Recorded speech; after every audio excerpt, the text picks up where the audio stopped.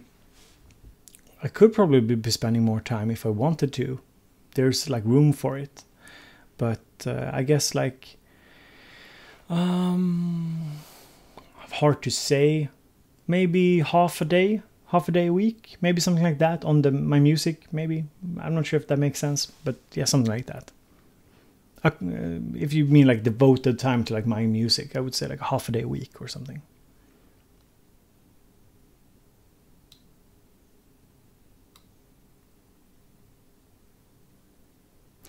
Bushbeat, it could be that that song isn't on Apple Music, that is just on iTunes.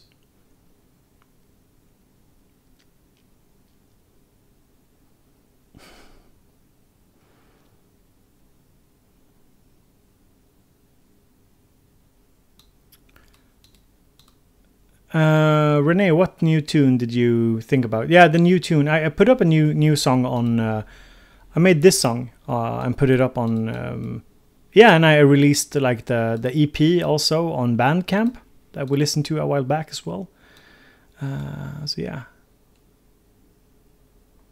I feel like my own music is like very second to actually doing content for you guys. I feel like it comes on a second place.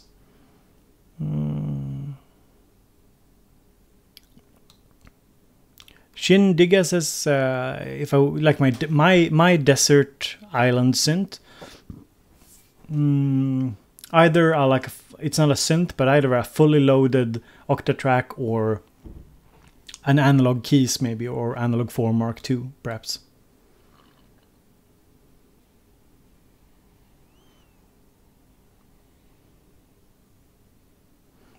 Have you ever tried coffee anima? No, it doesn't sound nice. It doesn't sound nice. If anima is what I think it is. I need to Google what that is so I don't. Yeah, no, not tried that one. Have you, since you're asking, have you tried coffee anima? Maybe you can give a review, do a little video, some in-depth knowledge about that anima, dude. I want to hear all about it. I want that review. Yeah.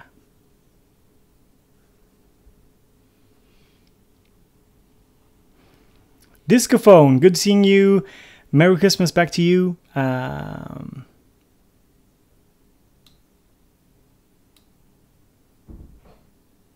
Oh, Richard, yeah, sure. I mean, isn't that the thing though? Like a lot of people, isn't this the question we discussed? Like people have loads of gear but never actually seem to make any actual music with it.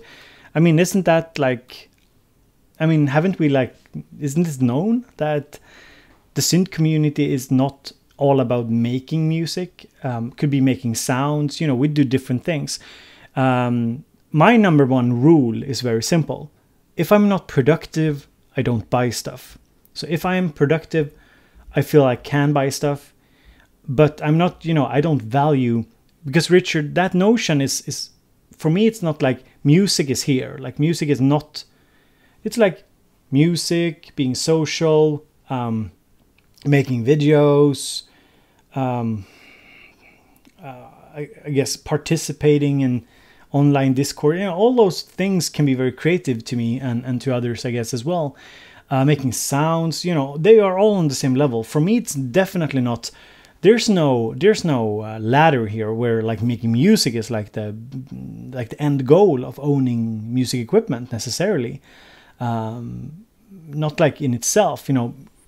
Of course, it's nice and I can do it and I do it, but I think for most people in the synth community, there's just many different things that go into the whole hobby, I guess, and that are creative in different ways. For example, I think I spent many months I spent at least at the same amount of time making sounds as I made making music. But who's to say that making sounds is somewhat less musical than making tracks? It's just very different. And I also think it goes in like cycles in life. Sometimes you spend more time on the music, sometimes you spend more time on other things. And I don't really see any reason to value or judge people or look at people's behaviors in terms of like there's like an artistic ladder of like accomplishment ladder. I think it comes with the territory with any musical genre that a lot of people will own a lot of stuff and have fun with it, but maybe not make as much music. Like you wouldn't say, like I've said this argument before, but you wouldn't like go to a guitarist and say like, hey, why do you have a Fender? You don't make music. And you know, you have a Fender because you want to have a Fender and you play your guitar and you're happy.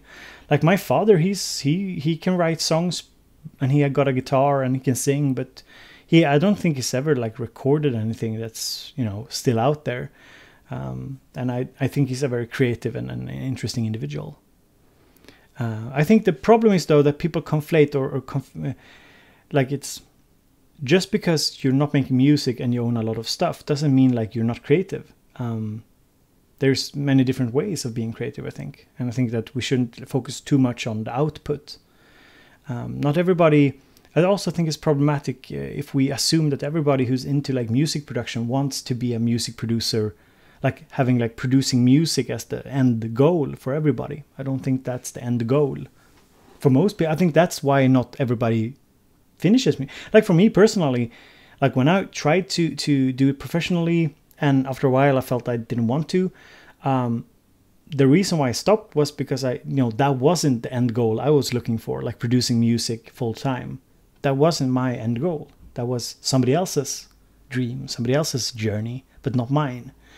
Mine was more into teaching and educating people and communicating with people. So I guess that's why I spend more time communicating to people now than I do making music. So for me, it's like making music, communicating to people. I think that's my idea.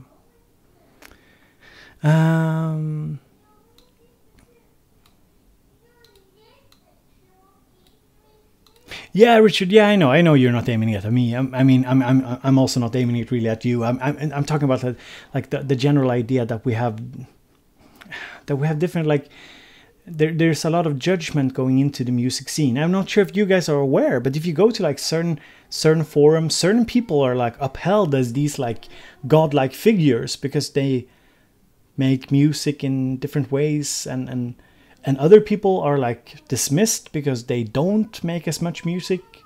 And I don't really see like music output as a good way of judging somebody's character or judging somebody's creativity. I think people can be very creative in different ways. And if you're wondering, my daughter just woke up and she's in the other room.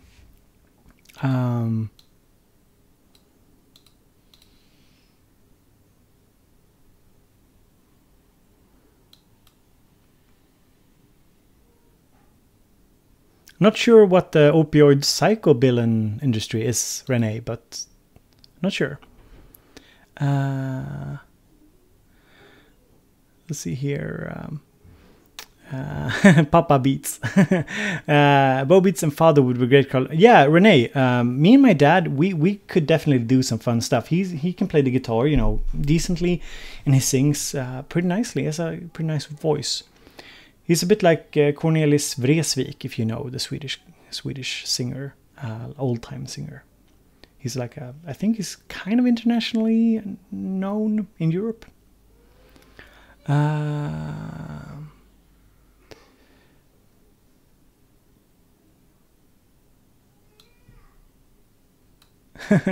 Shindige says, choosing, buying, receiving, trying, selling gear is what it's all about. Too many people making music.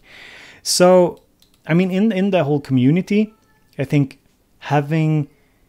producing tracks, being like having like the idea of the professional producer as the kind of goalpost, would that be the right word? Having like that as the end goal for everybody would be very strange because, most people don't want to. At the end of the day, they might say that they want to, but they don't really want to. Like me, I didn't really want it. If I had wanted it bad enough, I would have endured selling out the way I did, and I would have endured doing some stuff. And if you're wondering, my daughter is not alone crying in the background. Her mom is with her, of course. Yeah.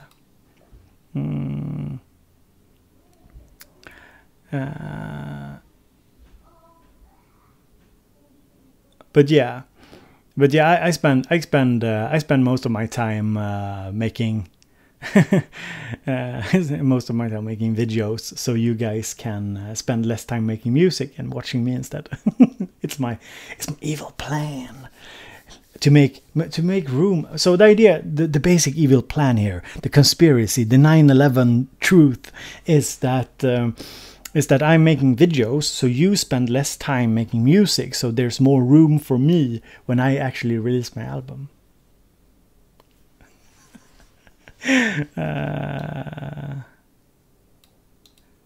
Yeah, exactly, Richard. That's the same for me. Like the hardware rig, yeah, getting lost in the zone. I think it's amazing. I mean, it's very nice. Okay, Renee, I understand. Yes. It's all about annoying your wife, girlfriend, boyfriend, partner with your gear purchases. Yeah, that's a huge part of it.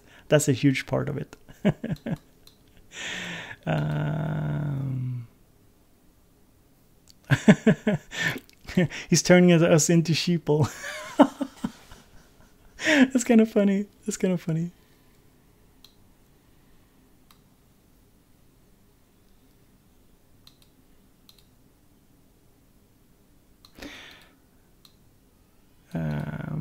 How do you mean, Discophone? I don't understand, but I hope you're doing okay, Disco.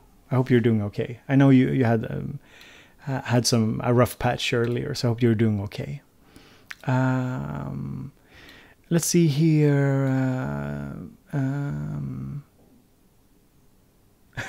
Static Sky says, agreed. Electron, a distortion, and a machine drum, and 3 days are gone. Yeah, poof, gone. Did you send me something, Studio Geek? Let's see here if I can see notifications. Let's see here.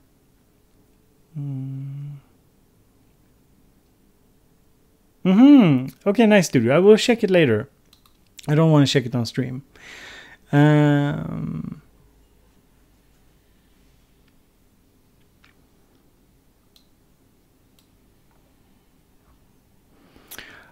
So let's see here. Where are we in time as well? So guys, let's see. Did I have anything else planned for today? Let me just go through it all so I can check if there's anything. If there's anything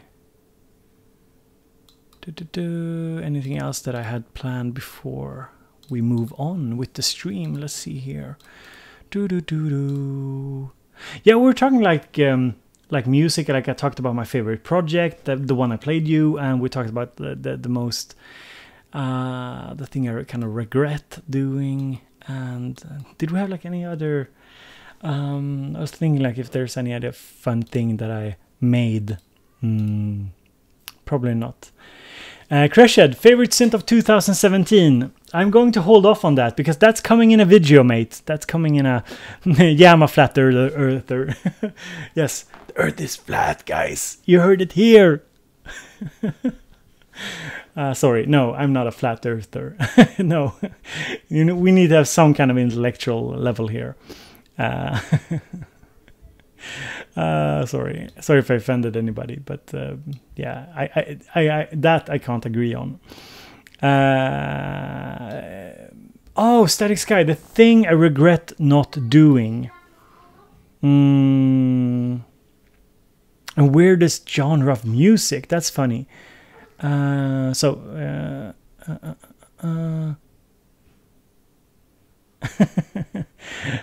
Okay, Discophone, I understand. Good to know. And I hope you're having a great day, Disco, as well, celebrating Christmas. Slacker, my strong opinion about the Mordor NF1 is that it looks amazing, but it's also very expensive. thing I regret not doing.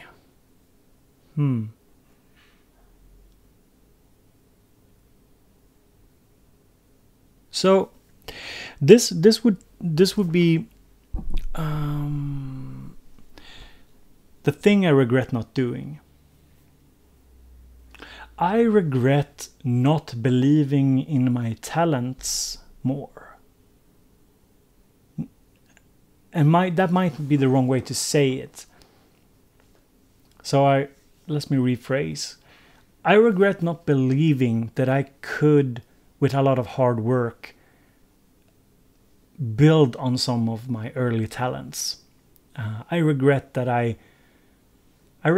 didn't take those talents, affinities, or whatever you want to call it, those skills. Maybe it's not a talent. It's hard to say, and that I didn't build on it. Like my music, I do regret not building more on my music previously.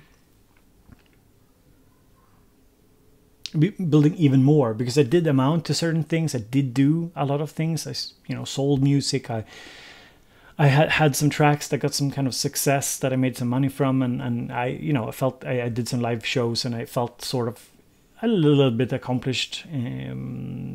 But I feel like I could have built much more on those skills, my creative skills. But I was always pushed more in an academic direction by my parents, which might not have been the worst thing. I think it turned out well, but I feel like I should have built more on that. I should have spent, like what I'm doing now. Like now I'm building on all of my talents, not just one or two, like my intellectual talents or whatever you want to call it. But I try to build on my creative talents as well. And I'm not saying like I could have made a living of music or any other creative endeavor. I just wished that I had more of a drive, or more I had drive, but more encouragement, because I spent all my drive on academic stuff instead for a long time.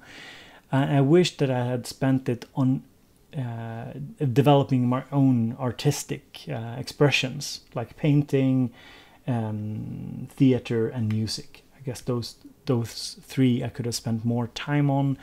I could have devoted but it's not all. It's not like I'm blaming somebody. It's more like I'm saying that due to the way I was brought up, with a lot of focus. Like I wanted to go to music school, but my parents wanted me to do more of a traditional education. So I did like a half and half. Like did like social sciences and art combined, and that was sort of half-assed if you ask me afterwards. It was, not a very fun combo. I did, I wasn't like it wasn't like a true academic education, but it wasn't like a true art education either. So yeah, I guess like I would have wanted to dare a little bit more and go out of the comforts and what I was sort of pushed into, and also I regret that I didn't hone my craft, that I didn't really, I could have kept at it a bit more and really focused a bit more during certain years of my life. So yeah, that would be my kind of answer. So there's not like one thing I regret, because life has taken me to this place where I'm at now, talking to you guys, and I feel like that's good. I mean, I couldn't have been here if I hadn't done all those other things. But I do feel like, yeah, like I have a saying that I use, a saying that I think encompasses a lot of what I think about life. And I say like this: it's not what you do, it's that you do something, and that you do something with passion. That's important. So when I look at like kids and even my daughter, other people's kids, young adults, I'm not overly concerned with what they do. I mean, within limits, of course. If they do something that's severely damaging or illegal or something, I might be concerned. But if they're, if it's just different hobbies, I would say it's not so much about what you do, it's about doing it with passion. And I see a clear lack of passion in many people's lives. So I feel like I would have loved to follow my passions a little bit more earlier, rather than going just with what made sense intellectually, based on my upbringing and whatnot. And I often give that advice to people, like, and especially when people talk about their kids, I say like, well, is your kid really into something? If they say no, then I would be worried. If they say yes, but I think it's the wrong thing, then I would say, don't worry too much. Just make sure that they're really devoted, that they, if it's like soccer or if it's like video games, make sure that they're devoted, that they really make something out of it, that they take it sort of seriously. Because having a passion for something and understanding how that can motivate you and following your passions can be really good. Of course, within limits. I mean, if somebody sits up and plays video game all night, I might be concerned for other reasons. But I was a passionate video game player, for example, and I turned out okay. Yeah. So yeah, that's kind of my take on it.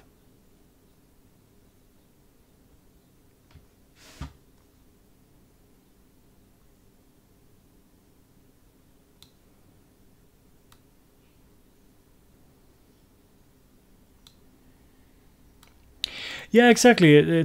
Tetomi, keeping up your passion for decades is very hard, though. Yeah, sure. I mean, and that's why I say it's not like one choice. I wish I'd done this or this and this. I wish I just listened a little bit more to, because passions, let's see here.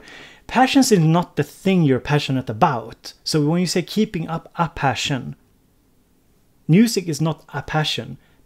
My passion is at the moment for music, or is for a period of time for music. I don't think people have a passion. It's like a relationship. You don't have passion in a relationship like a linear thing. It goes up and down. So you really have to look at like, what am I passionate about now? And what do I want to do which triggers passion in me?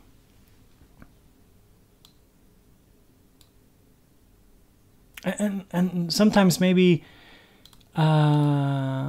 sometimes passion can be like, it goes in, especially for creative things, it goes in cycles. You're not passionate, just because you don't wake up every day and passionate about music doesn't make you an unpassionate musician. It just makes it so that it's not there every time. And you can't, remember also, passion is not enough. You need to have like perseverance, you have to develop your skills and whatever. When I'm talking more like passion is, so passion would be like you close your eyes and you imagine yourself 10 years from now and you look at like what direction did my life take? If you kind of imagine that, that is over where your passion is leading you at the moment. And you have to look at that over and over again. I mean, I have looked at that many times in my life and like stopped and like, okay, where do I see myself? And what does my passions tell me? Like my feelings tell me about where I want to go. What am I passionate about? So for example, if I close my eyes now and I think 10 years from now, will I be sitting here doing the YouTube? Yeah, that's a part of my passion at the moment, but that can change. And that doesn't mean like every day I wake up and like, yeah, today's awesome making videos. That's not what it's about. I think people who say like they wake up, oh, I'm so happy every day is so nice to be creative, I live this perfect life.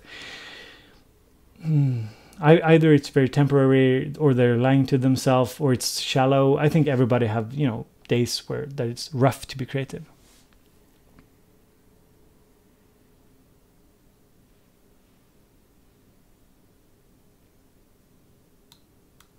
So maybe it's drive or passion, I'm not sure.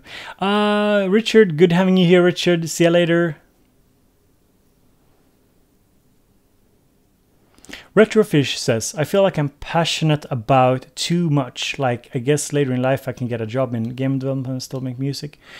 So Retro, prioritizing, I mean, in different areas of life, depending on your age, you can be passionate about many things and do many things. But I also think that if you feel like you're jumping around too much, doing different things, I think it's also a very, very important life lesson to kind of cut stuff out of the equation and focus on different things.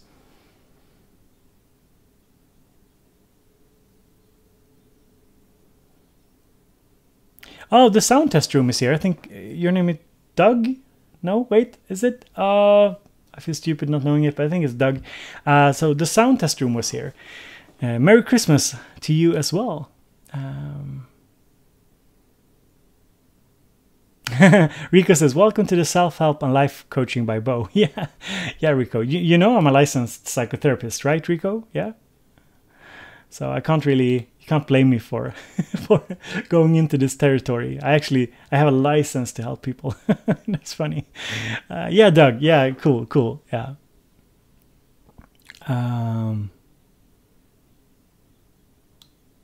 So Dave, if you overthink things, that often also clouds your emotional judgments, because judgments are ultimately based on feelings in some way when it comes to like life decisions. I mean, there's no objective or there's no 100% rational decision when it comes to your life. So I would say, close your eyes, imagine where you want to be in 10 years. Like, imagine what does that life look like? And it could be like total fantasy, but it should give you like an idea of what should you strive for. And maybe find things today that could help you get there.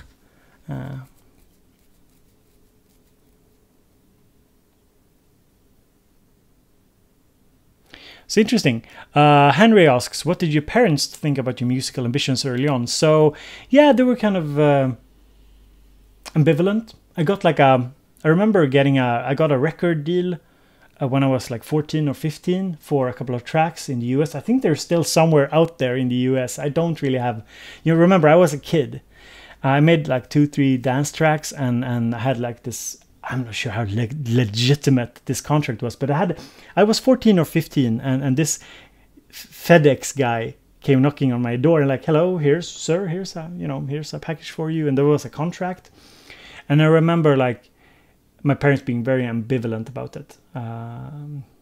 I do wish that they had taken more time to understand what I was doing. But remember, internet and music over internet was very new, and they of course had their jobs, and I had siblings, and so I can't blame them. But yeah, those tracks are still out there, not under my real name, but they're out there. I get like checks sometimes from US, like royalties.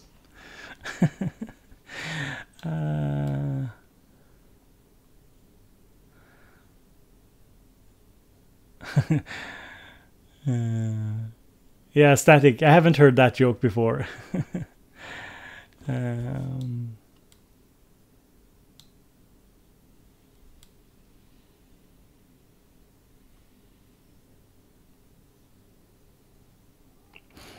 Tony says, I'm 46 and I'm more passionate about my music than ever. Yeah, I feel like that's the way for me as well. Like, I think in 10 years, I'll be, I think I will just spend more and more time with my music as I move, as I age, basically.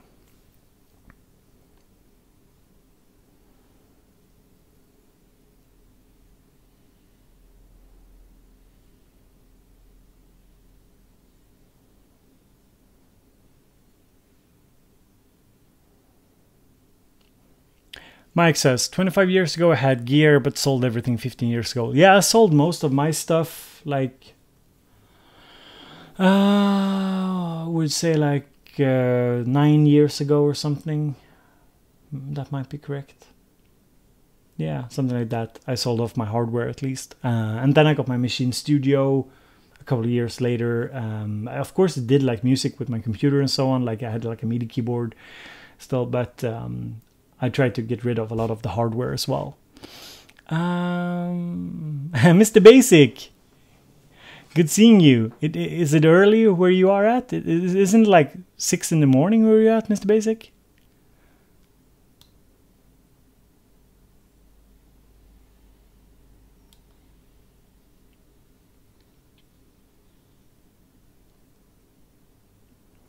Discophone says, my dream was to make an album and now it's done, and now what? Making albums is not the same as it was.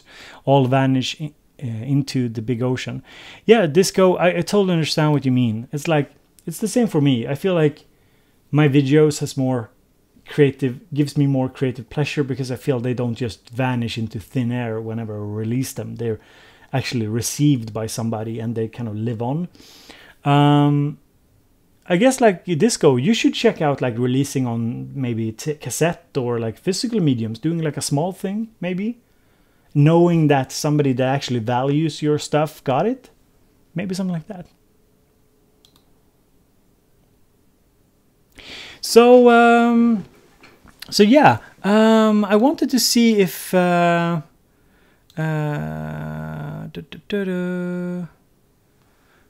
wanted to see like if somebody is somebody online on Discord. If there's anybody for a little Christmas chat. I think Richard was on earlier, but I didn't really didn't get to him, I think, in time. So if anybody is a Patreon or a patron, you can go to the forum, and there's a link to the Discord. And at the moment, it's not open for everybody because I just don't really have the time to sort that out and how to handle it with, like, if 10 people would like to join at the same time, maybe we can do something more open further down the line. So if you are a Patreon and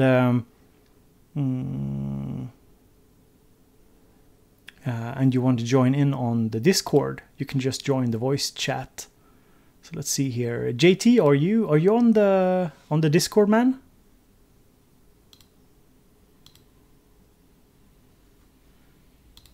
Yep.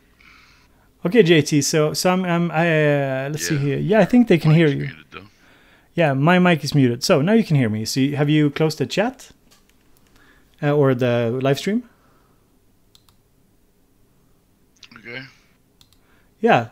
Can you hear me? Yeah, I can hear you. Yeah. But I gotta mute the live stream. Yeah. Cool. So Merry Christmas. Merry Christmas. Are you all packed up and ready to go? No. I'm leaving tomorrow at lunch to celebrate Christmas, and I'm gonna pack. I think tomorrow before lunch. You're gonna pack 10 minutes before the yeah, warming up? exactly, yeah. Tony, the Discord link, Tony is on the forum. Yeah, what's his name was here, but he had to go. Yeah, I saw it, Richard. That was a shame. Yeah, and I think J-Rod joined the server as well, but I don't think he's online. No, he didn't make it to the. He has to. If he can hear me, he's got to go to the general group. He was on the server, but now he's not. Yeah, he seems to be offline. Yeah. Tony. So Tony asks where maybe you can. Could you shoot Tony a link if you have him on? Do you have him on like Facebook or something? No, I don't even have Facebook loaded, but I could try. Yeah, so Tony, the link is in the, let's see here, in the Christmas stream today. It should be like in the top of the forum. So I see your studio's looking all Christmassy. We've got the star and the packages and right there. Yeah. And the Christmas pants going. The Christmas pants. Let's see here. I saw those and I was like, okay. Yeah. Wow, there you go. Yeah. Mike asks funny questions. Do all higher educated people pack at the last minute? Yes, we do. Yeah, we're so smart. We have everything planned. No, I actually oftentimes pack, like I plan in advance and such, but I feel like I don't know. I have I'm a very, very quick packer because I don't really care what I pick. So let me see if I can drag Tony down into the general. He's on the server now, or he's online. Yeah, let's see if I can drag. I can't drag him to the general. Yeah, I'm going to see if I can do it. Wait, is he on the general? No. No, but he is online, so he's got to go to the Bo server, and then he's got to go to the general voice channels, and then voice channels in general, and that's kind of our lobby. Yeah, exactly. So for anybody watching who wonders what we're doing now, we are just testing out the Discord. It's something I want to do like at the end of live streams. I want to invite you guys, the patrons, onto the stream, just have a little chat, say hello, and yeah. Well, I'm actually more prepared today because today I can watch the chat and answer questions. Usually I'm walking around the RV so with my Bluetooth headset. Today I'm going to actually focus and maybe give you some good content. We'll see what happens. So hello everybody. Yeah, so this is JT in the chat, and we're seeing if we can get Tony in here as well. Tony's our Texas buddy. Yeah, exactly. So, Tony, you have to double click the general, like the voice channel, the general one, if you can.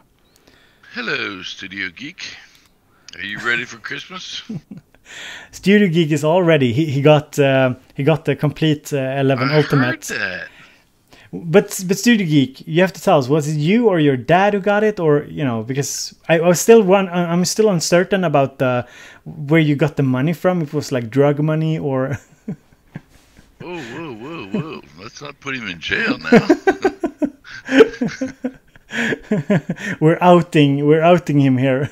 Okay, he paid for it. Studio, but you gotta make some music with it now. So yeah, definitely. We can hear some stuff. Yeah, we need something. Oh, sorry, Bo. Yeah, sorry, no. Having it is half the battle. I have it, but but I have a bunch of gear that I don't even use. Okay, he had a bar mitzvah. Yeah, that makes sense. That makes sense. Yeah, I remember when I did my confirmation, christening thing. I got a ton of money as well when I was a kid. So that's nice. That's and when did you have that? I think I had it like when I was 14 or something. So about Studio Geek's age, I suppose.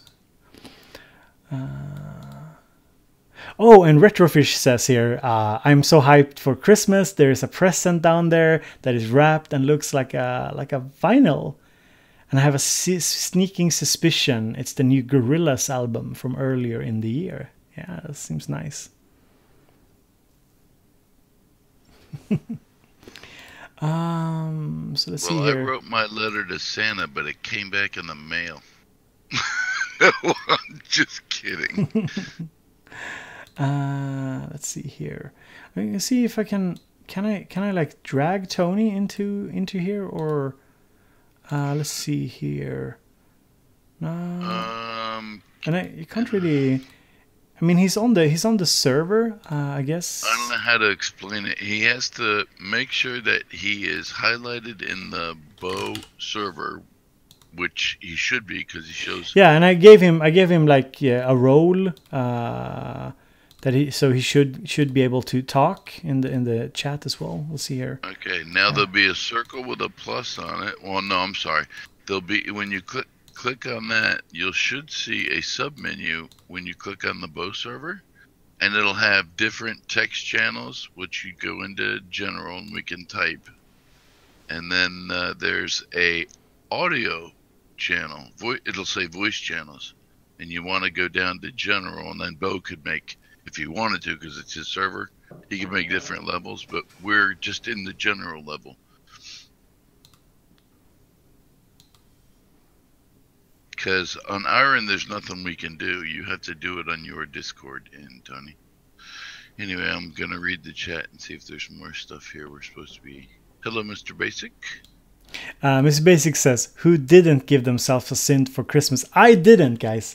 I didn't give myself a Synth. No. I'm in this luxurious position where I don't really feel a strong need to buy anything at the moment, which is nice, of course. I have a lot of cool stuff, and I feel blessed with that. And I actually don't have that much gas either. So. Well, turn your chair around. You have a dream studio behind you. Yeah, exactly. Yeah. And for those that didn't see it, let me see. I can turn the camera. I finished my. Let's see if I can move away. Your cable cabinet actually is red, so it's Christmassy all year. Yeah. So that's my. Over there is the new video editing station that I finished up just yesterday. and it's that was kind of my Christmas present for myself, was the hard drive, the 12 terabyte hard drive, so I could store and back up my videos, basically. Yeah, did you get my message yesterday? Did you try to do a render straight off of it? No, I haven't done that yet. I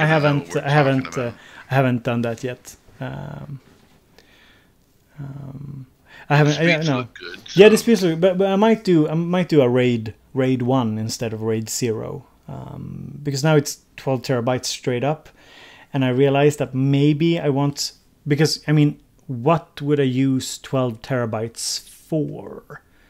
That would be like a ton of projects. That would be like raw video. Yeah, like that would be like 2 years of video at my current pace, or 1.5 years of video. So maybe I can just cut it down to 6 terabytes and have it in RAID 1 instead. Yeah. Yeah. But Discophone says, could someone give me my creativity back as a Christmas gift? Now that's a hard one, don't you say, JT? Giving somebody their creativity back. I'm not gonna lie. The only person that's ever heard anything that I've done recently was that little 11 seconds that I sent you. You know. Mm-hmm. But I tinker, and I had that creative drive back when I was in my 20s. Now, a lot of the chat or people that are patrons know that I was a classically trained sax player, but you can't play chords on a sax, so I learned guitar and keyboards. And back then, I mean, it was all I wanted to do. I didn't want to go to work. I wanted to get up and play keys. And back then it was really layering. You know, I had that 8-track sequencer on the Yamaha V50. So I would just play to it, and you play to that. And it was all live. I realized I think in today's conversation that I confuse keyboard playing with synthesizers, and that's a word that is actually probably not synonymous, but in my brain they are. So I may sound odd when I talk about it, but I was really playing keyboards back then, not synthesizers. So and that's what I would do, and that's all I wanted to do. And then at some point in time I started writing songs, but I wrote my best songs after a bottle of red wine, and that's not a good future to do. Yeah, you know? Yeah, exactly. But I was amazingly passionate about it. And then, of course, you know, life gets in the way. And 20 years later, here I am. And I bought a bunch of gear, and now I just tinker with it. But I really wish I could go back to where I had that creative drive just playing keyboard, because I don't have the talent I used to have when you don't keep up with it, you know. I've never been a computer music making person until just recently, playing with that sort of stuff. So I'm trying to meld the two worlds together. Yeah. But I wish I could have my creativity and my drive that I had back when I was in my 20s. Yeah, exactly. Yeah, I never had to meld in that way, because since I'm not classically schooled, you know, it was my music making process came from dabbling with synths, basically. So for me, it was more straight up. But I feel at the moment my own creativity and process is sort of both enhanced but also hindered by the fact that I make videos. So I feel like sometimes when I make videos, I get a lot of creativity, like I become very creative, very passionate about stuff. But it also sometimes harder to say if I want to make a video about like making a song, then I feel like the camera being there impacts the way I work too much. So that's why I'm not making that many videos showcasing that process, because I feel like it's hard for me to do it currently. But the Twitch will be good for that. You throw a camera up in the corner, I was thinking about that. So you don't see it, you know, and then you just stream and do just like Deadmau5 does. And by the way, Studio Geek, I do everything on a PC. I'm a software engineer / hacker by trade, security penetration tester, that sort of thing. I've never been a Mac fanboy. Not to say there's anything wrong with that, but I will say one of the watch your language here. Well, because I'm going to follow that up with a statement. One of my absolute best favorite devices that I ever owned was an iPad. So even though I say I'm not a Mac computer guy or a fan of Mac, I'm not going to lie. The best tablet or PC thing I ever owned was my iPhone and my iPad. Unfortunately, now I've graduated to, because Apple also is very, very expensive. Yeah, they're insanely expensive. Rico with the best comment. PC sounds better. That's a funny meme. Like with the, I posted like a picture of meatballs, Swedish meatballs, on the one of the Synth forums yesterday, and somebody, because I had like two. Did I send you that one, JT, with the two frying pans? Maybe I didn't. I have to send them to you. So we were making Swedish meatballs, and I had two frying pans beside each other. And somebody wrote, like, because one was in silver steel, like a cook pot, and the other one was in this hard, it's called cast iron or whatever, this black iron. And somebody said, like, is that the analog and the digital frying pan? Discophone has to go, so thank you so much, Disco, for sticking around. Discophone, my advice to you is to relax, drink that eggnog or the glögg or whatever you're having in Finland. Relax, don't worry about the music. It'll come back to you eventually. That's my advice. You've worked hard this year, so give it a little rest. I think creativity will come back. Tony found the room. You've worked hard this year, so give it a Tony, little rest. you're going to have to mute the stream because you're coming through the stream. Yeah. I'm going outside. Hang on. Okay. Yeah, The delay is absolutely amazing. That's funny. It kills me how fast how long the delay is. So I came from a very musical family because my mom forced it on us. So my brother is a classically trained percussionist. Now, not a drummer, but a percussionist. And if I can tell you a little story that relates to what you were talking about when you were a kid, he was harkens back to the 80s, but he was in a Rush cover band, and they were, if you were walking around and you didn't know that somebody wasn't blasting a Rush album, they would play like YYZ, and their lead singer sounded amazing. And Geddy Lee was my brother's hero all through life, but he was a percussionist, not just a drummer. And they went down to make a demo album in the Keys. We lived in Elsinore at the time. And they were doing a talent show down in the Keys as well. And they came up against a vice president of I'm not going to say the name of a label. And they came and they were offered a contract, to make a long story short. And my brother, they only had like 3 days to respond that weekend. And they had cut their demo tape. And my brother, everybody in the band was like, oh, let's go. My brother's like, well, wait a minute. You realize there's 1 million people trying to do this, and only 3 ever, get to be those people on MTV, which was big at the time, Mm-hmm. So he had to make a decision. Did he want to go to college, or did he want to try to make music? Because you couldn't do both. One would have been full time. And he chose to, the band didn't dissipate, but they got a different drummer.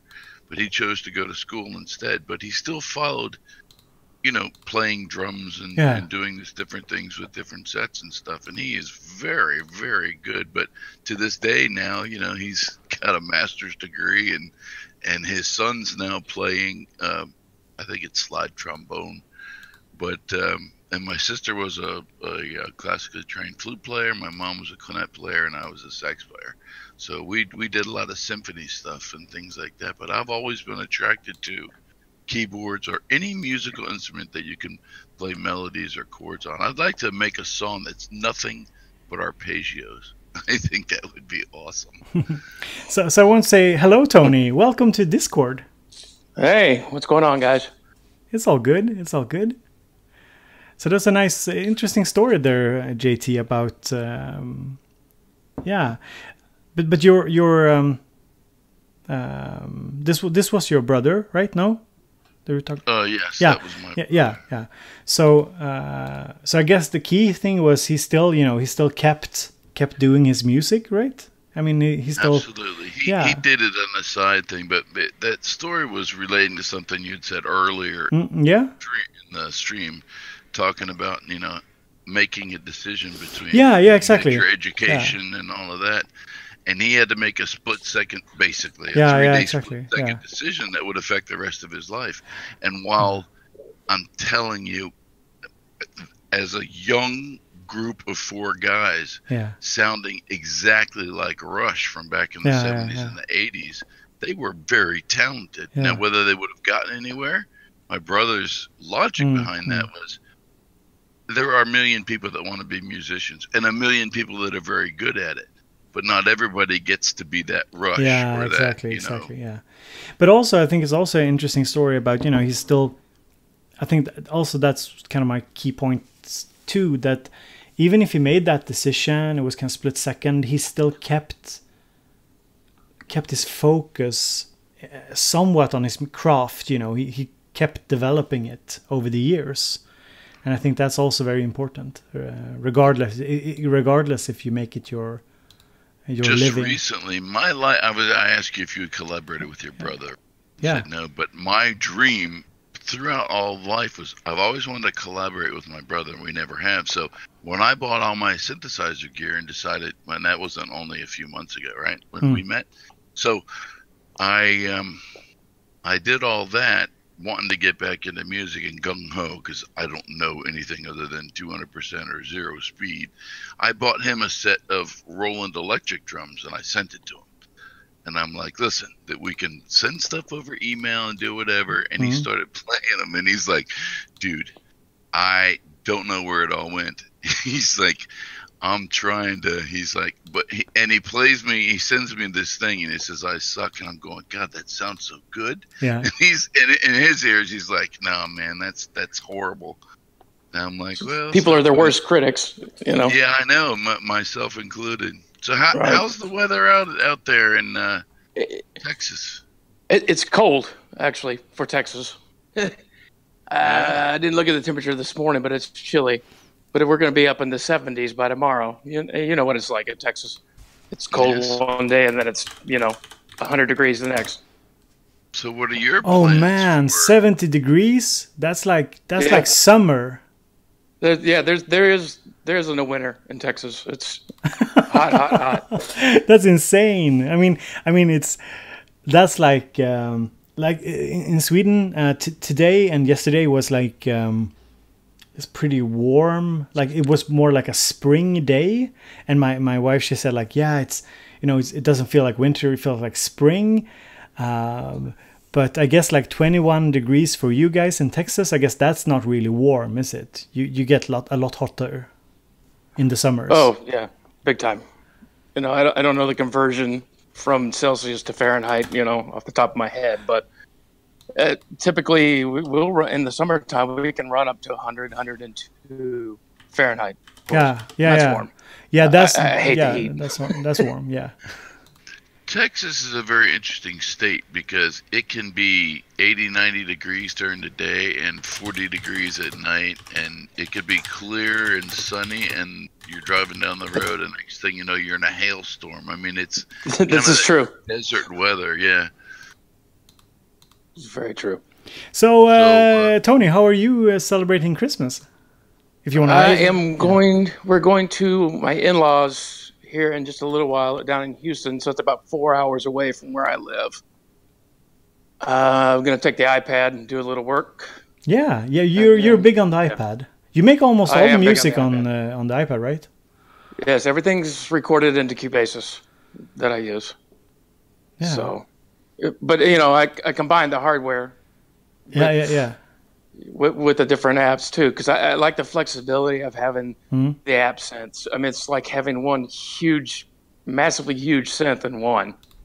Really, I mean, there's just so much you can do. Yeah, I get you. It's I'm kind of the hybrid guy. I'm somewhere in between.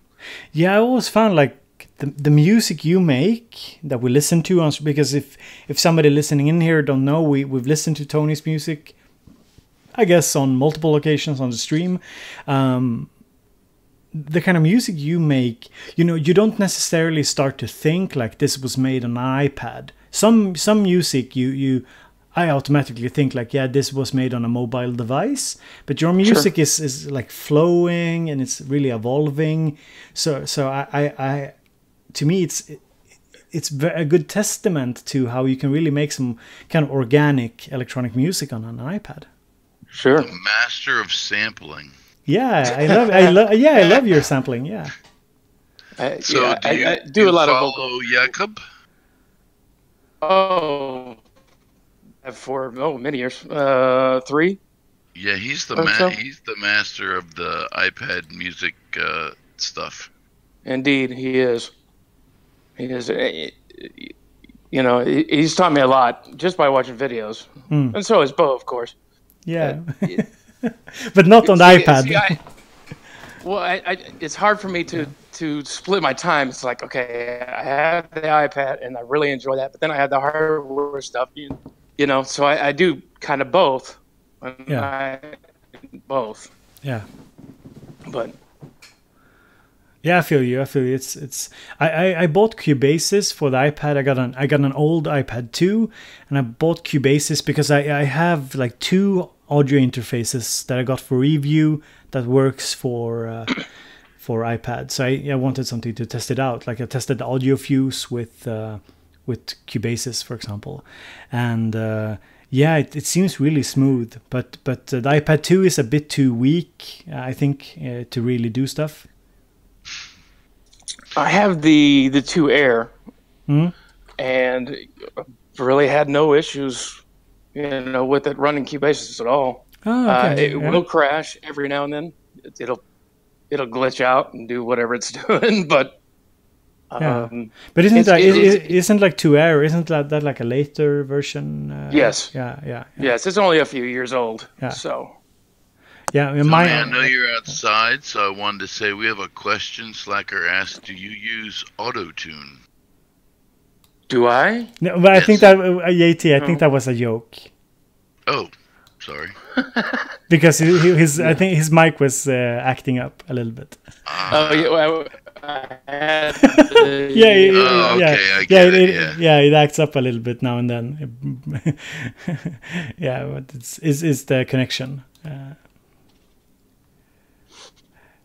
Yeah, but I guess so like we shouldn't have any feedback. No, it's not the feedback. It's I think it's the internet connection that you have sort of it sort of lags a little bit and crackles. You switch into robot voice mode because because the codec chops up because your bandwidth. That's the technical reason behind it. Anyway. I have the worst internet. Somebody got to sample this. Tony, you sound amazing. You sound like a robot, like R2D2 in the chat. No. Oh, well, I'll go back and sample it. After. Yeah, that's awesome. You repost the video. That's awesome. So Cloud Sounds, you're a patron, right? Cloud Sounds. So this is a kind of a patron hangout, I guess. It's something I'm trying out. So if you go to the simplesynth.com forum, there's a post about it, and there's also the link to the Discord. So it's something I'm testing out on the live stream, just having people on for a little chat, just to get to know you guys a little bit better, and also to maybe, I mean, NAMM is coming up like in January, I think around the 15th or something, maybe. Or is it later? So I think then we should probably have a good time talking about that as well.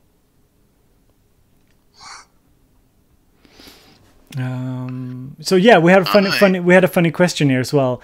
Bushbeat asks, how is it going with the haircut donations? I think Bushbeat was one of. I think he donated to my haircut fund. Well, hair, so whatever is left over, I'll take it. Exactly, yeah. Bushbeat, the hair is still long. The hair is still long. Working the hippie length. You're going for the man bun, isn't that the thing these days? Yeah, but I need to cut it because I always get my hair too long.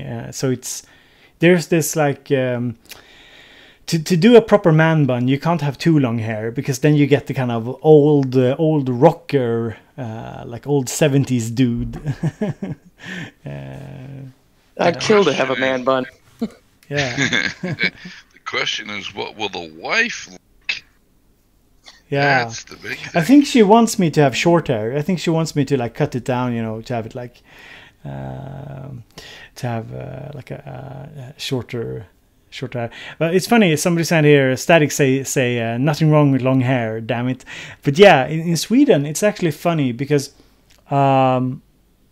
if you're like a hipster with man bun and a bit of beard, I mean, you can rock the long hair, but in general, for many years, having a long hair in Sweden has been very associated with particular cultures, like music cultures, and it's something that people will point out a lot of the time, depending on what generation you're from. But having a long hair is like, it's a thing in Sweden that a lot of people points out, like, oh, you have long hair. Like, it's uncommon for guys to have long hair if you're an adult, that is.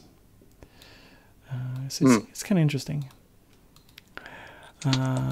So Tony, do you have any fun music gifts coming this Christmas? Probably after Christmas. Yeah. And an old school Alesis Micron, possibly. Oh, Alesis Micron, a Novation, cool. Yeah, or a Novation, a K station. Oh, the K station. Yeah, I remember that one. The Micron. So I don't know much about the. Did you get the Micron? Did you get the Micron used? I have. I don't have it yet. I used to have one in the past, but I'll get a used one. Yeah.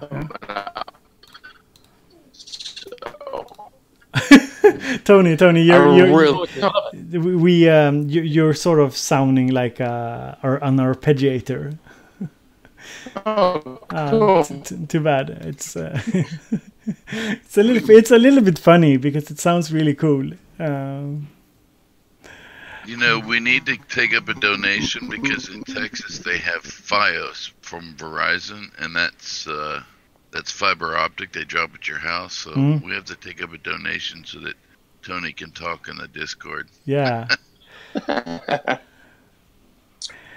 Yeah, it's maybe I should try. Oh wow. Yeah, sorry for laughing. It's just that it sounds amazing. It sounds like something you could really work with here. You might have to get a little bit closer to your router or turn the stream off if you have the stream on some computer, maybe. I am 2 feet away from the router. Well, now you sound good. But like Bo said, you might also have to probably turn off the stream if you're doing both. Yeah, that's probably a good idea. Streaming a movie. Yeah. So does the chat have any questions? I'm watching it. First time I pay attention, and the chat's got no questions. Yeah, we've been streaming for a while. We've addressed. Because we're talking to a bunch of 2 old men. That's right. Yeah, well, that's nice. Hey, bite your tongue, mister. But yeah, Tony, did you submit to the studio thing? You did that, right? No? Yes. Yeah, you did. Yeah. Yes, I think that was the first one. Yeah. That's why I don't remember because I had it took a while to sort everything out. But yeah, so that studio episode is I haven't really begun working at it, but I've written down some ideas what I want to do, and I think it will turn out cool to showcase your studio. Oh, it's a great idea. Yeah, I hope so. I hope people will enjoy it. But I feel it was like a fun thing to do. It's sort of an easy collaboration, I guess. And also a way to kind of contextualize the music and contextualize who you are, and so I think that could be fun. That's a good idea. I can't wait to see everybody's different, setups. It's funny, Tony. You're still transgating. To me, that's cool. Because no. Gee whiz. Anyways, so when you see all these guys online, and you see names, but now it's cool to put the name with the face and with the studio. I just think it's a great idea. Yeah, I hope it will turn out nicely. So for anybody who doesn't know what we're talking about, I basically collected a bunch of images and videos from the patrons, their home studios, and I'm trying to put that together for an episode, and we'll see how that turns out. I'm actually thinking about doing a small little video. I'm building a custom build keyboard stand in studio in an RV for people that I know in the RV motorhome subculture here in the U.S. because everybody has different things. So I'm, as some people may know, I know Tony knows that I have a bunch of aluminum railing and framing, and I'm going to build a custom Synth desk and stuff and stick it in my slider, which will be semi-permanent. And so I was thinking about doing a little YouTube, like 4 or 5 video type thing on, well, here's a pile of aluminum. Let's see if we can't turn it into a music studio. Interesting. Another cool idea. Yeah, it's at some point, JT. We need to see the RV music studio in some shape or fashion, some way. Well, you've seen pictures of stuff on tables and everything. Yeah, it's so cool. Not really a nice studio like you've got, but I had back when I had my keyboards and stuff. I don't know if they're even still in business, but all my stands were Rocksteady. Was the name of the company that made them, and they were basic keyboard X out folding, keyboard stands. But you just don't have room to do that sort of stuff in a 30-foot motorhome. Those were all aluminum, weren't they? If I remember correctly. Yeah, Rocksteady. Yeah, I have a couple of X stands as well that I don't use much anymore. I was actually looking, like, if you remember, I was asking about a stand for the Matrix Brute. So I was looking at like my old X stands, if they would hold for it. And I was trying to look up the information about like the max carry capacity of my stands. And I harassed the people over on Quick Lock. That's like a European, I think they're Italian brand of stands. And I emailed them like, yeah, I got your stand, blah, blah, blah. And they didn't get what kind of stand I had. Like it was an old one. So that the information wasn't online. And we emailed back and forth. And then they just said like, this stand you have, it can't possibly be from us. So I was super sure, like it's a Quick Lock. And then I realized, like, I took sometimes when you've looked at the name on a product and you just sort of, your brain plays a trick on you. So I went back and looked at the product and it said like Quick Locking or something. So it was kind of like a Chinese copy or something. No, I think it said like quick QL or something like a, it was like so I spent like a day trying to research the carrying capacity, and thankfully I didn't put the Matrix Brute, because I think those cheap Chinese stands, unbranded ones, I think they have like a 10 or 15 max. So yeah, I think I asked you about the stand. I think you had it at one point. Maybe I'm wrong. Sorry, what did you say? You broke up?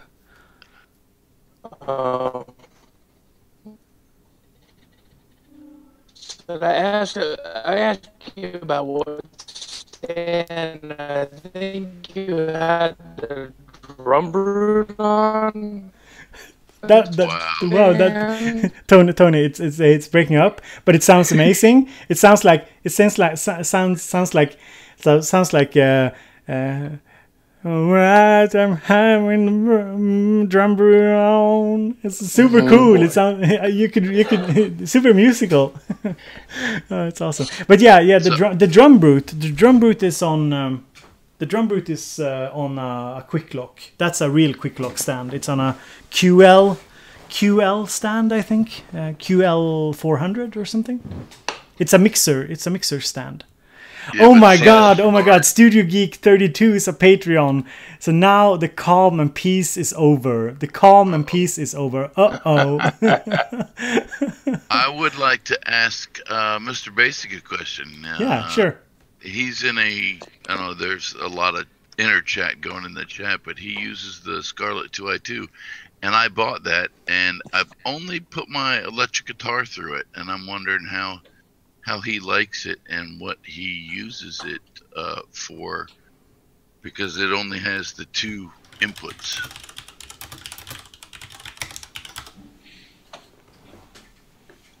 And isn't that only run by USB power? Yes, it is, but it still has the ghost power for. It'll do both headphone, mono and mono, and it'll do XLR. So.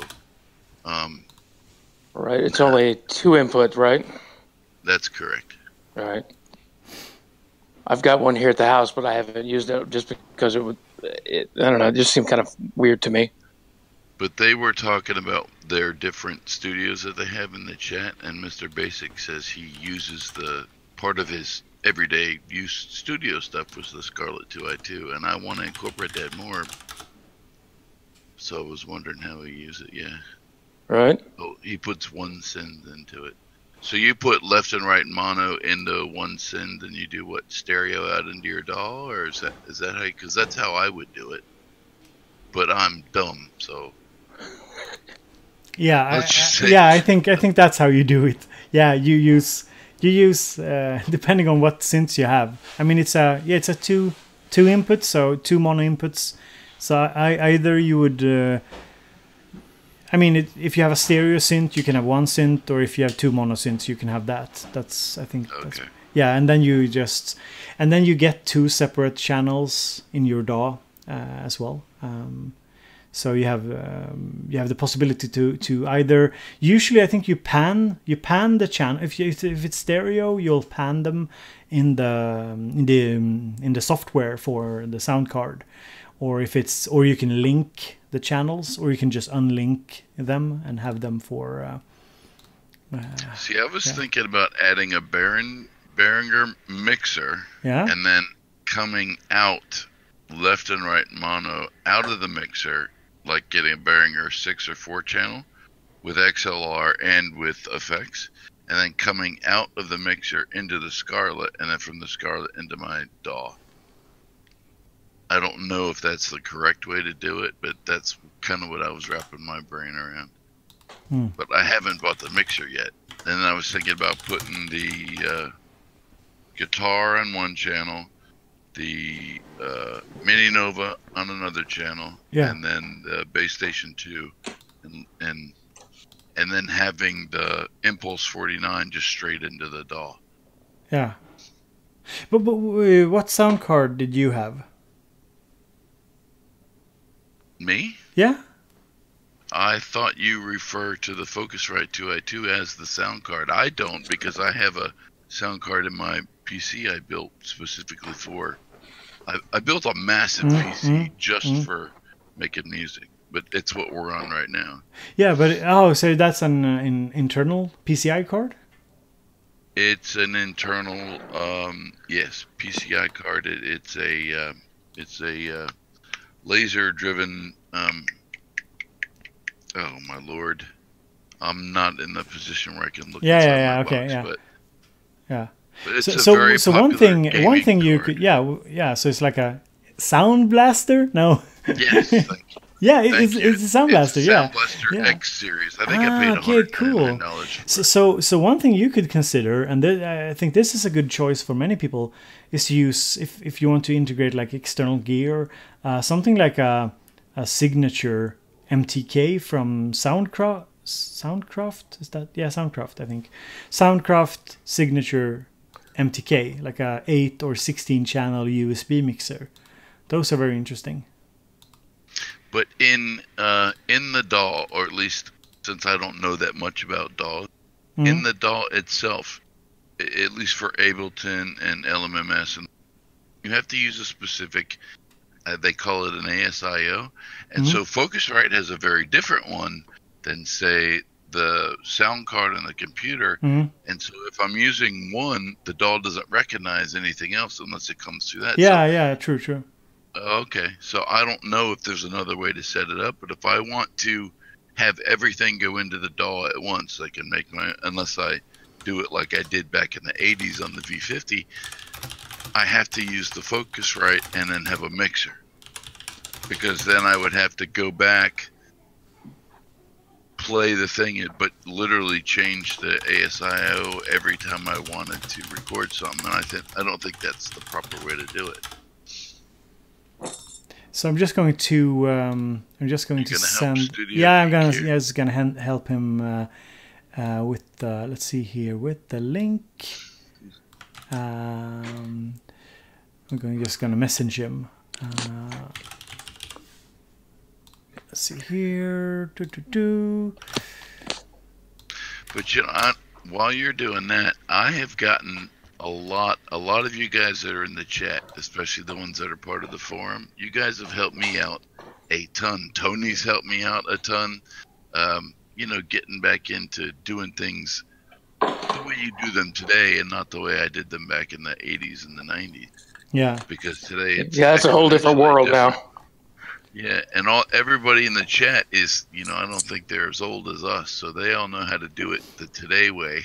And sometimes I feel really stupid, but I watch a lot of what they talk about and everything else. And I think it's funny because I think there's a great age range when it comes to the Bo Beats viewers. I mean, there are people like 25, and then there's people around my age, 30, 35, and then the ones older. Oh, Cloud Sounds joined up. Let's see here. Oh, fantastic. I mean, I'm going to give him. I think you need. I'm giving Cloud Sounds a role here, so he can join the server. And Studio Geek is here as well. Let me give him a role so he can join. I think you need to have a role. So if you're joining in on the Discord, be sure to mute the live stream in the background. And also either use push to talk or a good squelch so that you're not constantly streaming your mic input. Also, hello, Studio Geek. Talk or a good squelch. Studio Geek, you gotta mute the. Hello. Hello. Hello. What's up, dude? What's up? It's so You sound exciting. like a cartoon character. Somebody's excited. Yeah. Okay, so wait, he disappeared. Oh, there he is. So this is Studio Geek's Christmas gift from the Bo Beats channel. Yeah. So, Studio, tell us a little bit about yourself. Okay. I play the drums. Okay. I have a home studio. My dad made music in the 90s for big commercials. I go to a private school in Princeton. Awesome. And I got a scholarship because I was a great drummer, and I play the piano, and I have a YouTube channel. So Studio Geek, I must ask, are you from Boston? It almost sounds like a Boston accent. No. At least it sounds a bit like the Boston accent that you do, JT, when you're joking about Boston. Oh, talking about the dog and all. Nah, he doesn't. Yeah, Okay. Hi, how are you? I live like 30 minutes away from New York. New York, yeah, okay, yeah. Now I can pinpoint the accent there a little bit better. Studio, Yeah. I used to live in Newport, Rhode Island. Do you know where that is? I think. That would be south of you and on the water. Yeah. So guys, if you don't know, this is Sammy who does the Sammy Jam that we played on stream before, and he is Studio Geek in the chat as well. And I think we also have Cloud Sounds who's joined the Discord, but I'm not sure if he's here as well. He hasn't made it over to the group yet. He has to go to the voice channels, to the general, and that would be the lobby and the voice channels. You haven't made any sub-channels, right? No, it's just the general one. Okay, so Cloud Sound is here as well. Do you want to say hi, Cloud Sounds? I'm here. Hello. Hello, mates. Hi. So now it's getting noisy.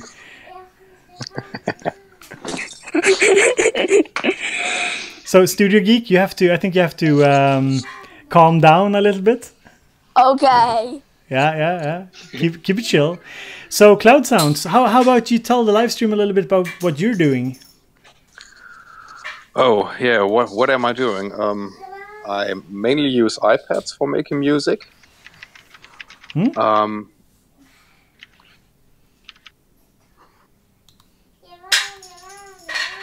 Did you disappear? No. No, you're still here. Yeah, that was it. It's... That was it. That was the introduction. I'm having some trouble with these with the YouTube app and the Discord app parallel and You have to actually mute the stream on YouTube, or otherwise you will get lost. It's about a 7 to 12 second delay, and it can really mess you up. So I just quit YouTube and concentrate on the Discord app. If you're hearing some noises in the background, that's not Studio Geek 32. That's my daughter. She's learning drums right now. We can hear her in the background. she's sitting behind me. Let me see if I can show you guys. She's sitting behind me on the floor here. She found something to play with. I'm not sure what she's doing. Oh yeah. Okay, so what kind of music are you making, Cloud Sounds? I know we played one of your tracks earlier. I don't focus on a special style. I just make what comes to my mind in that moment. I just want to concentrate on things like house and tech house, but that always doesn't fit the results I create.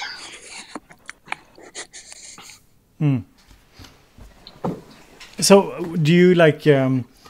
I just know you from the channel and from Twitter, I guess, and I've listened to some of your music and so on. Oh, my daughter, she's leaving now. I told her to be quiet, and she left. she didn't want to stay if she couldn't speak. But what's your kind of like music background? Do you make music for a living somehow, or No. Absolutely not. For me, it's something to keep my personal balance. Yeah. And I'm 42, and I got my first electric guitar when I was 35. And due to a lack of time, I'm very amateurish, and so I had to travel a lot due to my job. And that's when I discovered my love for making music on the iPad. And because of its mobility and all the stuff you can buy for small money on it, and that's how I came to making music. Bist du Deutscher? Sorry? Are you German? Yeah. Ah, okay. I asked him if he was German in German, but apparently I didn't do it well. Ja, ich spreche ein bisschen Deutsch, aber nicht viel. Perfect. Yeah. Okay, so I have a question. Okay. My father's a big fan of yours. Can he say hi? Hello, Sammy's mother. Father. Did it say mother? Hi. Oh, mother. Oh, mother, sorry. brother. Brother. Okay, brother. I was kind of confused there for a moment. Like why was your mother watching my YouTube? Why not? Yeah, sure. I mean, I do look good, but because she can. It's the long hair. Yeah, it's long. Oh, hi. Hello there, Sammy's brother as well. I am Max. Okay, yeah, you're Max, yeah. But we listened to some of your music as well, Max, I think. Yeah. Yeah, on a live stream. You said it sounded like Mario-ish. Was that? I can't remember which track was which, but... Yes, that was it. Well, here's Studio Geek 32. Hello. Are we guys? Are we sure that there's actually two of them? Because I can't tell them apart. Actually, I can. Yeah, there's two. Yeah. Yeah. There's two. Yeah, but you're the older one, Sammy, right? Yeah. 12 minutes. 12 minutes? Are you twins? Sure about that? How No, about I'm it? 13. And we are twins. Yeah. I get it. Twins. I get it now. Yeah. I get it. That's funny. Awesome. Yeah, but yeah, you could tell that Sammy's the older one. Yeah, for sure. Yeah. Yeah, that's cool. He's mostly does Minecraft and then he does music. So he does stays up till midnight and make music in Logic Pro. And then 5 hours before he's playing Minecraft. Yeah, but you got a scholarship for drums or And piano. yeah, that's super cool. That's good. That is fantastic. And it was actually more the bands than we are. founder of the school. Oh, super. So, Studio Geek, do you go to competitions and stuff? I did when I was your age, so. No, not really. Do you do that with you don't do that with your school? No.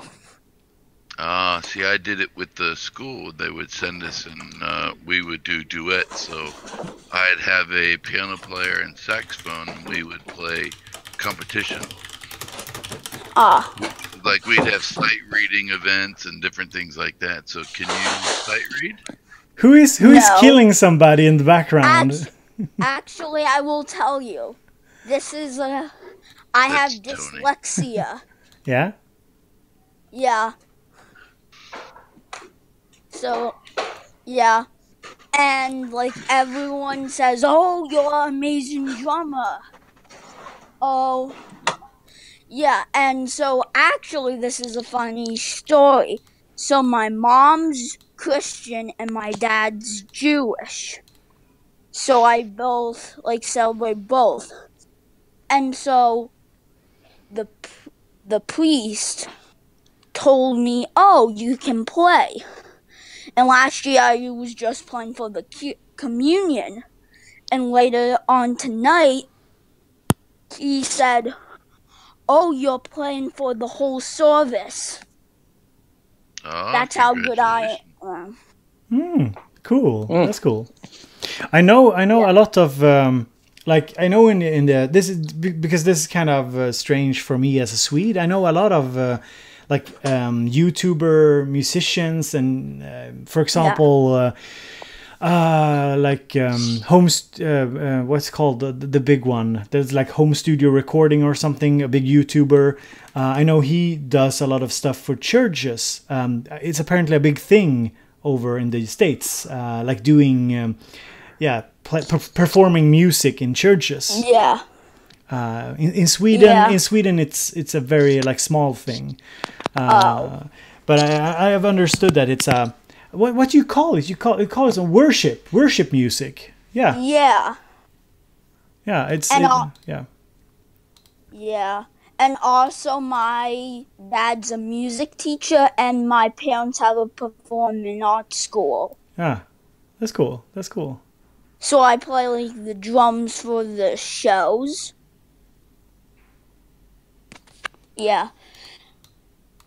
Interesting. Yeah. It's pretty cool. Yeah.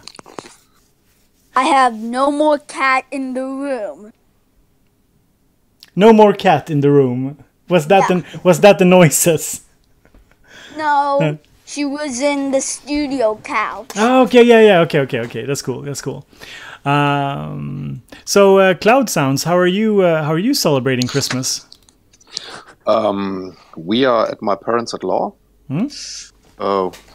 They live in the Black Forest. That's a nice region here in Germany, and my wife is from here, and yeah, we celebrate every year here. And so, yeah, in the family. Okay, cool. I had to go Google the Black Forest, but yeah. I have a lot of friends from Munster, so that's like way north view, I guess, right? Munster, yeah. Mm-hmm. Yeah. That's cool. Yeah, I saw some images here for the Black Forest. Looks very nice.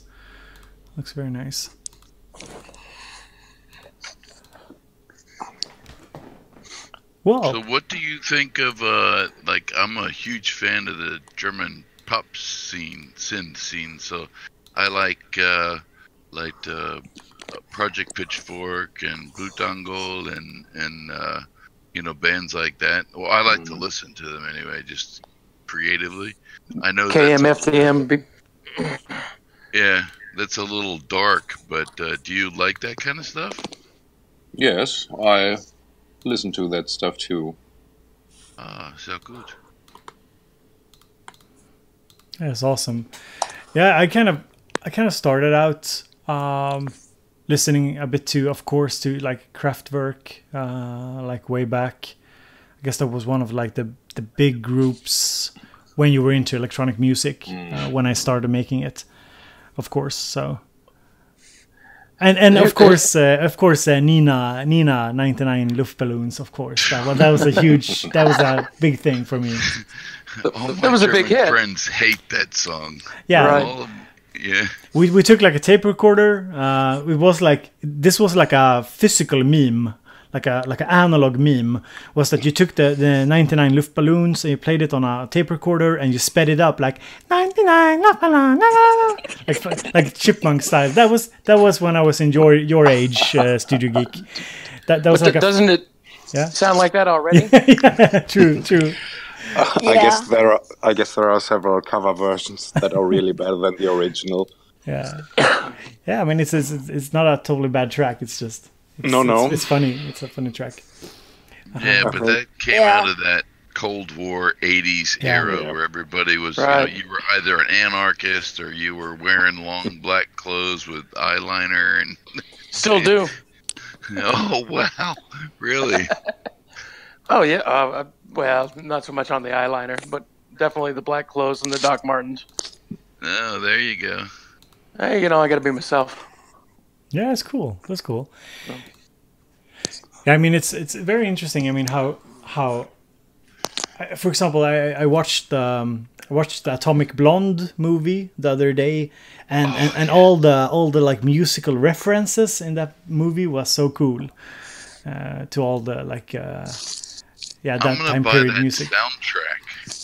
Yeah, it was really cool. Because they did several versions of English, you know, like songs that came out of the UK in German, and because it was all centered around the 80s in Berlin and all that stuff. So that was a fantastic movie. I rented it the other What's day. The movie? It's called Atomic Blonde. I'll have to check that out. Yeah, it was really cool. It's centered around Berlin in the days before the breaking of the wall, or Sure. Yeah, so but it doesn't really have. You were that a much little kid when that happened, right? Yeah. What year was it? I can't remember. 90, 89, 90. Yeah. 89. I was like 4. Actually already graduated high school, and I was in the Mediterranean at the time when that happened. Yeah. That's the year I graduated. Yeah, to me it's been kind of important because my grandmother is from Munich, so I have the whole history. She came to Sweden like post World War II, and and my other grandmother, she's from Finland, and she came to Sweden post World War II. So was like a thing in the family. You know, well, of course, you know, most families were affected by the post war era. But yeah. Right. I actually worked for a lady that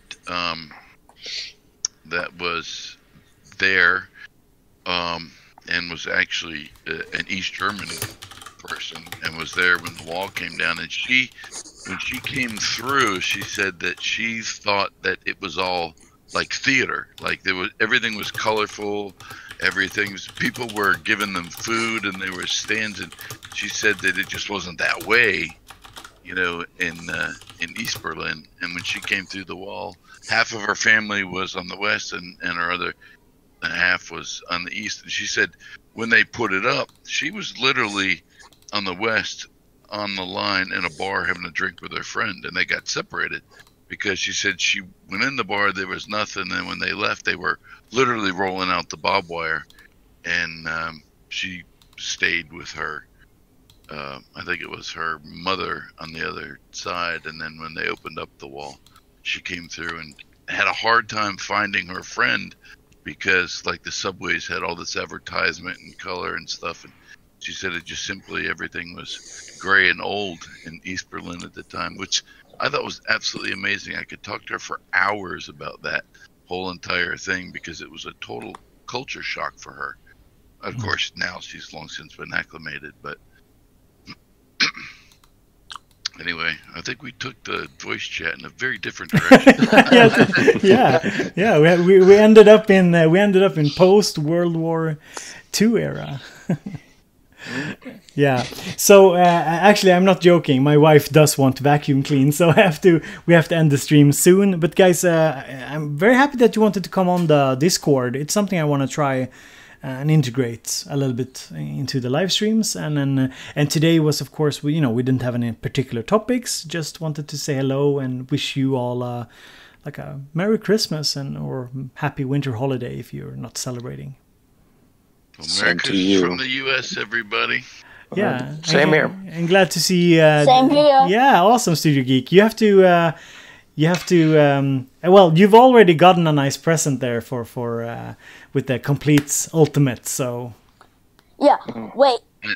I'm gonna get up your sub count. I have been tracking. Yeah. You've been tracking. Awesome. Where I'm at. Okay. Give it to me. Yeah. Studio Geek, now you can join us on the forum. Yeah. Yeah.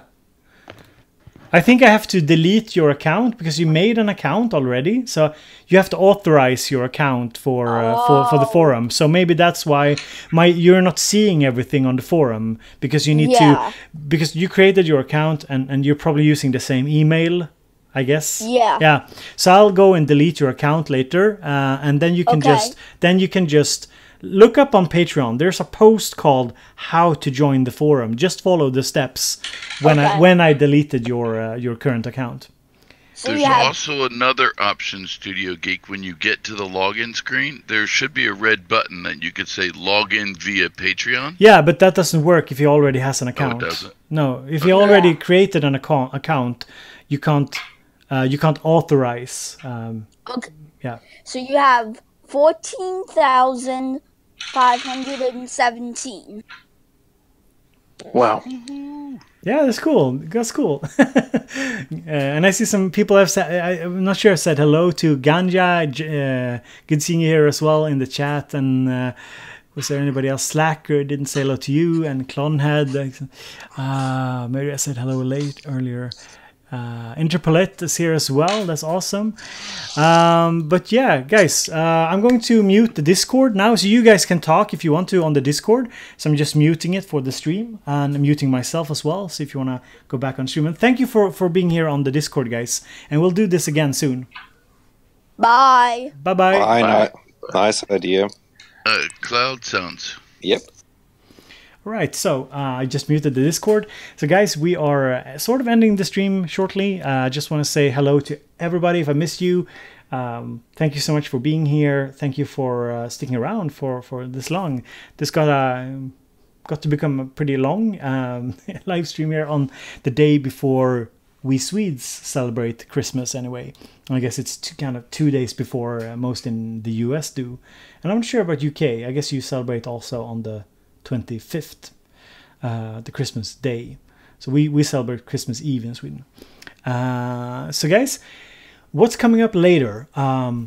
Well, I did a stream on the VCV rack 0.5.1, and I cut that down. So I made a highlight video with all the nice stuff, and I'm posting that probably early next week. So that's something to look out for if you enjoyed the VCV rack stuff. I basically cut it down to like the good parts where I actually explained something. So that's coming up, and yeah. What else is coming up? I'm going to do a video on the best stuff, the best synths, music production gear from last year. So that's coming up next week as well. And we're also doing a end of the year recap stream sometime next week as well. That's my plan anyway. So I have some stuff prepared for that. It'll be a little bit more prepared than today's stream. Today was just a hangout, and I'll want to do a little bit of a proper end of the year thing for everybody. I think it'll be a review. I think it'll be a stream. Yeah, I think so anyway. So that's pretty much it. Yeah. So guys, thank you so much for being here. If you're not already a patron, head over to patreon.com/bowbeats if you want to give me a Christmas gift. No, I'm all good. But if you want to, head over there. And it was awesome to have so many patrons on Discord today as well. So guys, thank you so much, and have a great Christmas or winter holiday, regardless of what you celebrate. So let's play the intro.